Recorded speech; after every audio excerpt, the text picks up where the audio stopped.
Esto ocurrió hace muchos años. Nunca me ha gustado acampar. Simplemente no estoy hecho para eso. La tierra, los insectos, las noches incómodas en un saco de dormir que de alguna manera siempre termina sintiéndose como una roca por la mañana. Lamentablemente, he ido de campamento más veces de las que puedo contar, aunque nunca por elección. Mi padre es de esos tipos rudos que aman la naturaleza salvaje. Y cada verano, cuando era niño, me arrastraba al bosque con sus amigos igual de rudos para desconectar de la tecnología y reconectarnos con la naturaleza. Para cuando llegué al segundo año de secundaria, ya había tenido suficiente de sufrir en silencio. Finalmente lo convencí de que me dejara llevar a un amigo para hacer todo un poco más soportable. Para mi sorpresa, aceptó sin mucho problema. Así que llevé a mi amigo Charles del colegio.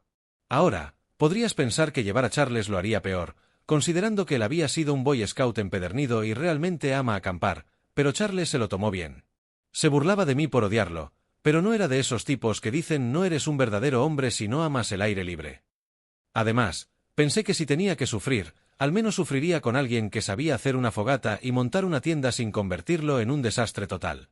Él estaba emocionado por venir, en parte porque ama acampar, pero también porque en ese entonces buscaba cualquier excusa para alejarse de sus padres. Por desgracia, el viaje no salió como estaba planeado desde el principio. Resultó que uno de los amigos de mi padre había arruinado la reserva del campamento. En lugar de un sitio remoto y tranquilo en lo profundo del bosque, terminamos en un campamento cutre y demasiado desarrollado. Estoy hablando de baños interiores, caminos pavimentados e incluso un parque infantil para los más pequeños. Eso no era acampar. Era básicamente vivir en el patio trasero o glamping, supongo. Decir que mi padre estaba molesto sería quedarse corto. Ni siquiera descubrimos lo peor hasta unas horas después. Justo al lado del campamento había un mini parque de diversiones. No estoy bromeando. Un parque de diversiones real con juegos de feria, una rueda de la fortuna y un par de montañas rusas. Surrealista. Esos dos ambientes nunca deberían mezclarse, un parque de diversiones y un campamento. Todos estaban enfadados. Mi padre y su amigo murmuraban que eso no era acampar de verdad, y Charles no dejaba de repetirlo tampoco. Esto no es acampar de verdad, decía, como si necesitara el recordatorio. Empezó a molestarme porque Charles hacía chistes sobre mi familia, como si no supiéramos lo que era un campamento real. Y mira, por mucho que odie acampar, sé perfectamente cómo se supone que debe ser. Así que me estaba molestando que Charles insinuara lo contrario. Le dije que dejara de decir tonterías y lo hizo. Toda la situación apestaba. Habíamos manejado horas hasta el lugar. No es como si pudiéramos simplemente dar la vuelta y regresar. Así que, sin una mejor opción, hicimos lo mejor que pudimos. Los adultos refunfuñaron un rato, pero finalmente empezaron a montar el campamento. Y Charles, por supuesto, se puso manos a la obra como si hubiera llegado su momento de brillar. En cuestión de minutos teníamos la tienda lista, todos los nudos perfectamente hechos, la lona ajustada, todo bien clavado como si hubiera salido de un manual. Incluso mi padre, que casi nunca daba cumplidos a menos que alguien estuviera sangrando o inconsciente, asintió con aprobación, y eso me molestó un poco. Charles y yo compartíamos tienda, y una vez que todo estuvo preparado y terminamos de cenar, nos escabullimos un rato con la excusa de organizar nuestras cosas. La verdad era que Charles había traído una pequeña pipa metálica y algo de hierba en una vieja lata de Altoids. Nada loco, solo lo suficiente para relajarnos un poco. Debo mencionar que Charles y yo estábamos en esa fase rebelde de la vida en la que nos gustaba causar problemas y andar en lugares donde no deberíamos estar. Ya no fumo marihuana, y siempre me pregunto si la única razón por la que lo hacía era porque quería destacar y desafiar las normas. En fin, los dos nos metimos en el bosque a fumar, riéndonos todo el tiempo. No creo que ninguno de los dos estuviera preocupado por oler mal, ya que probablemente evitaríamos a los adultos por el resto de la noche. Terminamos nuestra sesión y volvimos a la tienda. Después de unas horas simplemente relajándonos y hablando de algunos de nuestros otros amigos de la escuela, ambos estuvimos de acuerdo en que teníamos demasiada energía para dormir. Charles tenía una sonrisa muy traviesa en la cara, y solo podía imaginar lo que estaba pensando. Sugirió que fuéramos a explorar el campamento y yo era escéptico. Hasta que me di cuenta de que se refería a explorar el parque de diversiones, lo cual inmediatamente despertó mi interés. Dijo que probablemente sería pan comido llegar a la cima de una de esas montañas rusas.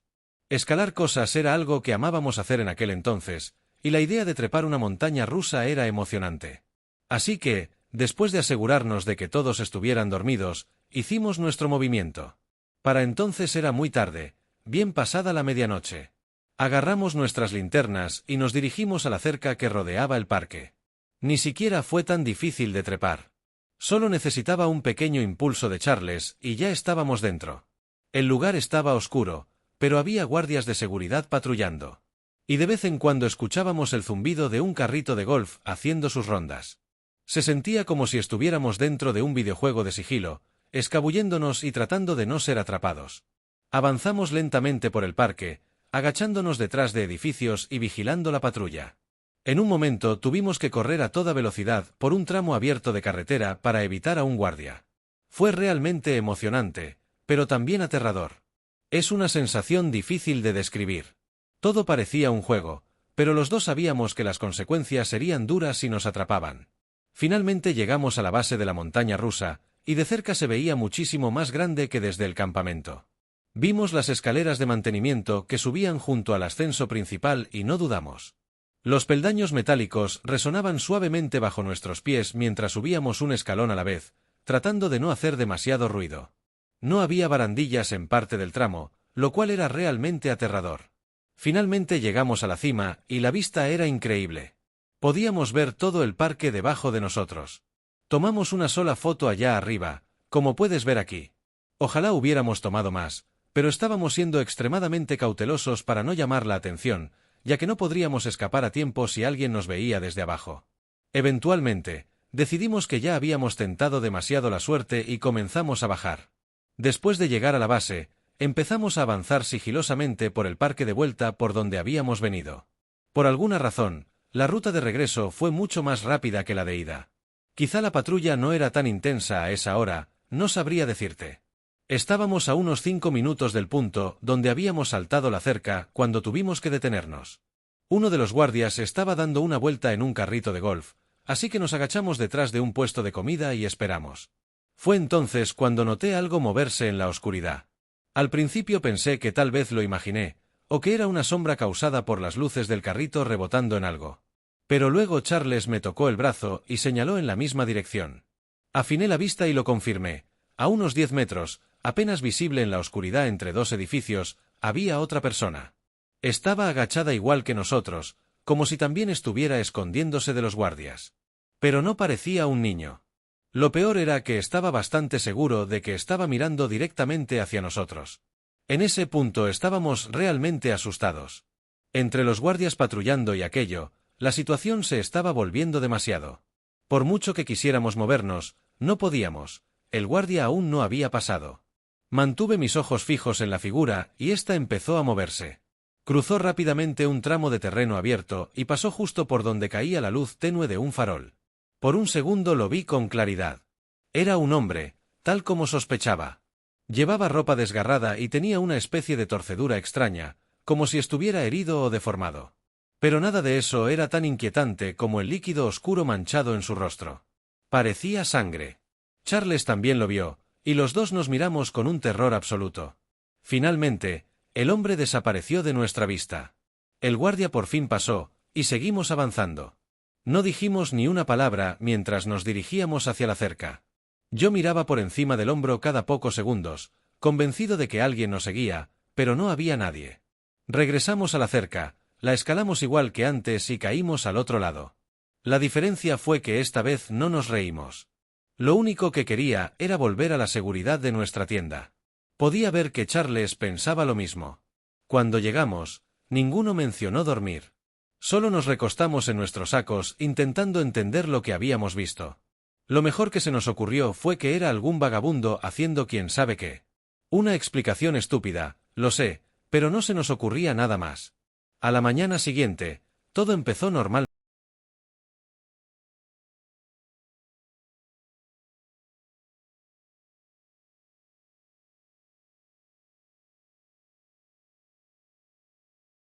Comimos algo y empezamos a empacar nuestro equipo para ir a pescar. Pero alrededor de las 10 de la mañana, uno de los empleados del campamento pasó por nuestro sitio y nos dio un anuncio que todo el campamento debía escuchar. Al parecer, un hombre había sido apuñalado y asesinado la noche anterior en un lago a unas 4 millas del campamento. No daban muchos detalles, Pero el tipo que lo hizo seguía suelto, y la oficina del sheriff local había pedido a todos los guardabosques y empleados de los campamentos dentro de cierto radio que se mantuvieran en alerta máxima. Lo describieron como un hombre blanco desaliñado, de unos 30 y tantos años, sin camisa, posiblemente sangrando o con sangre en la ropa. Luego nos ordenaron empacar nuestras cosas y marcharnos por nuestra propia seguridad. Charles y yo conectamos los puntos al instante. Debía ser el mismo tipo que vimos la noche anterior. No dijimos nada. No se lo contamos a mi padre. No se lo dijimos a los guardabosques. Y todavía no sé realmente por qué. Sé que muchos me van a criticar por eso, y lo entiendo. Pero a esa edad, yo estaba más preocupado por no meterme en problemas que por cualquier otra cosa. Todavía me arrepiento de no haber hablado. Mi declaración podría haber llevado a la captura de una persona peligrosa que quizás siguió cometiendo más crímenes. Aún soy muy cercano a Charles.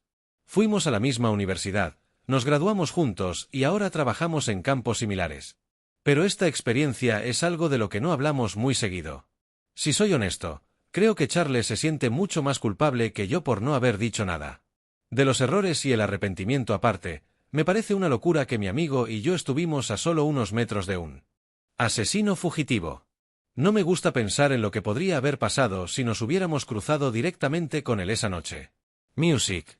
Esto ocurrió en octubre de 2016, justo cuando aquella rara histeria de los payasos estaba por todas las noticias. La gente publicaba avistamientos de payasos espeluznantes por todo el país. La mayoría eran claramente falsos o solo personas buscando atención, pero como sabes, hubo un par de casos reales que fueron verdaderamente aterradores. Lo que me pasó fue uno de ellos. Tenía 16 años, estaba en tercer año de secundaria. Acababa de terminar mi séptima clase, y después de despedirme de mis amigos, tomé la línea 6 del metro hacia el norte. El tren estaba casi vacío, lo cual era inusual pero no imposible. No estaba prestando atención a mi entorno. Tenía los auriculares puestos y la música a todo volumen. Probablemente Drake. Para empeorar las cosas, estaba repasando tarjetas de química en mi teléfono, así que estaba tan distraído como un ser humano puede estar. Nunca es una buena idea cuando viajas solo, pero conocía la zona lo suficiente como para asumir que estaría bien. Pensaba bajarme en la 96 y caminar a casa desde allí. Nada inusual, solo un miércoles cualquiera. Pero todo se torció muy rápido. Llegamos a la 96 y me levanté automáticamente, casi sin mirar para asegurarme de que era la estación correcta. Ese trayecto lo había hecho tantas veces que era pura rutina. Subir y bajar del tren era como un reflejo. Con la cabeza todavía metida en el teléfono y la música sonando fuerte, me acerqué a las puertas. Pero en cuanto se abrieron, me di cuenta por el rabillo del ojo de que algo bloqueaba mi camino.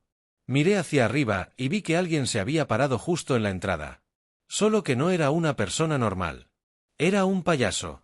Llevaba el traje completo, pantalones arcoíris enormes, una camisa amarilla holgada con tirantes rojos, zapatos gigantes rojos y ese maquillaje blanco exagerado cubriéndole la cara. Nariz roja, cejas azules, el típico dibujo de pesadilla. Lo único que le faltaba era la peluca. Me congelé de shock al verlo. No solo me tomó completamente desprevenido, sino que hasta ese momento nunca había estado tan cerca de algo tan extraño. No dijo nada. Solo se quedó allí parado, sin intentar subir al tren, pero claramente impidiéndome bajar. Salí de mi trance y me di cuenta de que tenía unos 5 segundos antes de que las puertas se cerraran, así que tenía que actuar. Intenté pasar a su lado, pero en el mismo instante en que lo toqué, se inclinó hacia mí en un movimiento fluido, como si quisiera asegurarse de que estuviéramos cara a cara. Antes de que pudiera agarrarme, salí corriendo. Y fue entonces cuando se lanzó hacia adelante intentando taclearme. Lo esquivé y seguí corriendo, y él comenzó a perseguirme. Fue aterrador. No había nadie más alrededor, y yo estaba siendo perseguido por un payaso asesino. La estación de la 96 es relativamente tranquila a primera hora de la tarde, así que estaba prácticamente solo. Miré hacia atrás y lo vi persiguiéndome. Solo que su forma de correr no era normal. Se movía con una especie de sacudidas torpes, como si sus extremidades no fueran proporcionales, pero yo estaba mucho más concentrado en lo que ahora tenía en la mano, un cuchillo de cocina. No sabía de dónde lo había sacado ni qué pretendía, y no quería averiguarlo.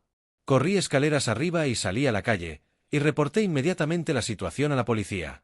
Él no me siguió hasta afuera, pero yo seguía temblando. La policía mandó a alguien a la estación, pero ya había desaparecido. Incluso después de hablar con los agentes y que me aseguraran que estaba a salvo, no podía quitarme la idea irracional de que él sabía dónde vivía y vendría a buscarme más tarde. Pero obviamente eso no pasó. De hecho, no volvió a ocurrir nada. No me sorprendería si mi historia terminó en las noticias como uno de los tantos encuentros extraños con payasos en 2016. Aunque no lo puedo garantizar. Me tomó una semana superar por completo esa experiencia. Music. Esta no es la típica historia de terror, pero prometo que vale la pena escucharla. Estaba a 2 años de haber terminado la universidad cuando todo empezó. Aunque técnicamente estaba obteniendo un certificado de posgrado en línea en la misma universidad donde hice mi licenciatura, tenía muchísimo tiempo libre.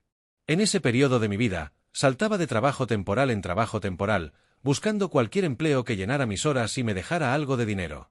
Digamos que Indeed era mi mejor amigo. Honestamente, encontré el 90% de mis oportunidades en ese sitio. Estaba cansado de hacer entregas por los mismos 6 vecindarios por sueldo mínimo, así que decidí que necesitaba un cambio de ritmo. Mientras buscaba en Indeed esa noche, encontré algo intrigante, un trabajo de salvavidas privado en un hotel de un pueblo cercano. Ya sé que eso no suena tan extraño por sí solo, pero había un par de detalles raros en ese anuncio que me dieron que pensar. Primero, los horarios eran al revés. No eran horas normales de piscina. Normalmente esperarías que la piscina de un hotel abriera por la mañana y cerrara por la tarde, ¿no? Pues esto era lo contrario. Prácticamente exacto. Querían a alguien que operara y supervisara la piscina de 5 de la tarde a 1 de la madrugada, entre semana. Era básicamente un turno nocturno para una piscina. Eso ni siquiera era lo más extraño. Los requisitos pedían explícitamente a alguien que no hablara español. Déjame repetirlo, querían específicamente a alguien que no hablara español. Aquí estaba el problema, yo hablo español desde niño. Literalmente soy mitad mexicano. Y la ciudad donde estaba el hotel tenía una población mayoritariamente hispanohablante. Así que ese requisito no tenía ningún sentido. Nada en el anuncio tenía sentido. Recuerdo que estaba completamente desconcertado mientras lo leía. Había una cosa que sí me gustó, $30 la hora. Lo cual, ajustado a la inflación de hoy, serían como 50. No sé si es exacto, pero el punto es que 30 la hora en ese entonces era como tropezar con un lingote de oro. Así que ignoré todo lo demás y me centré en la paga. Decidí que simplemente fingiría no saber español. ¿Qué iban a hacer? ¿Despedirme? El trabajo debía ser nuevo o estar en baja demanda, porque me respondieron y me invitaron a una entrevista en cuestión de horas. Avanzamos al primer día. Llego al hotel y todo se ve normal. Un tipo mexicano regordete sale a saludarme, intercambiamos información y nos reímos un poco. Era bastante simpático y muy amigable. Su actitud relajada me tranquilizó un poco. Pero mientras íbamos entrando al complejo, otro tipo, más alto, dobló la esquina y empezó a mirarme fijamente. Supe de inmediato que me estaba evaluando, y me pregunté si la actitud amistosa del primer tipo no era más que una estrategia para que bajara la guardia. El segundo sujeto se acercó directamente a mí y empezó a hablarme en español. No sonrió, no me saludó, no me dio la mano, nada. Supe al instante que estaba probándome. El anuncio no era mentira. Le puse cara de no entender, aunque comprendía cada palabra. No estaba diciendo nada importante, hablaba del clima o algo así. No lo recuerdo bien. Después de unos segundos, miré al primer hombre, luego él miró al más alto, y los dos estallaron en carcajadas como si fuera una broma que tenían planeada. El alto sonrió, me dio la mano y dijo que solo estaba bromeando. Seguí el juego, pero me sentí raro. Se presentó como jefe, y el otro como estabón. Los tres caminamos hasta la piscina, y el tipo alto, que asumí era el encargado, empezó a explicarme el trabajo. Según él, necesitaban a alguien en horario nocturno porque querían aumentar los ingresos y empezarían a cobrarles a personas que no fueran huéspedes por usar la piscina. No sabía si eso era legal, pero no iba a quejarme. Me dijeron que querían a alguien que no hablara español para evitar que ciertos forasteros buscaran problemas o intentaran intimidarme. No entendí muy bien, pero dejé pasar el tema. Mis responsabilidades eran ser salvavidas, obviamente. Cobrar a quienes quisieran usar la piscina sin ser huéspedes. Llamar a jefe si había algún problema. Y una cosa más, si alguien me mostraba una pulsera azul, debía dejarlo entrar en lo que llamaban la casa de la piscina, un edificio enorme detrás del puesto del salvavidas. No hice preguntas. La primera semana fue muy tranquila. De hecho, Las primeras semanas. Mucha más gente usaba la piscina de lo que yo esperaba.